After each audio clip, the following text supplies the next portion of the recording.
In this video, we're proud to present the Ping Identity CDR Sandbox for open banking.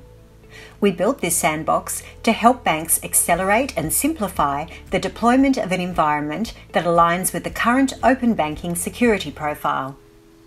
Here we can see how the deployment is being orchestrated using the popular DevOps automation tools Git, Docker Compose, and Docker Containers.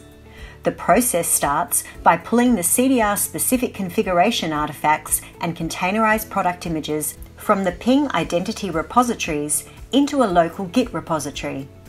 All the required containerized images and server profiles are orchestrated through a single YAML file to speed up and simplify deployment. Once the container images and configuration artifacts have been downloaded, the container images are started and the server profiles are processed to pre-configure the sandbox with the required CDR security profiles and associated services. That's all done, and now we're ready to test. The sandbox includes a sample data recipient application to demonstrate and test an end-to-end read-only transaction account sharing use case.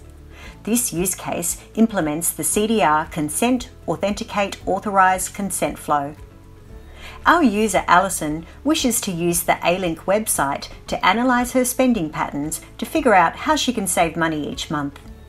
She gives A-Link permissions to obtain her account transaction history by a secured API from any bank.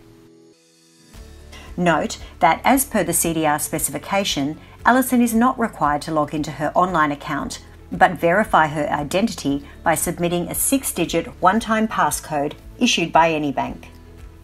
Once authenticated, Alison is directed to the authorization screen where she selects which transaction account details she authorizes any bank to share with A-Link.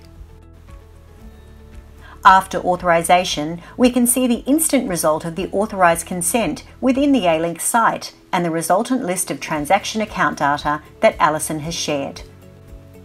Additionally, Alison at any time is able to view her active consents with A-Link and authorize them to be updated or revoke them instantly.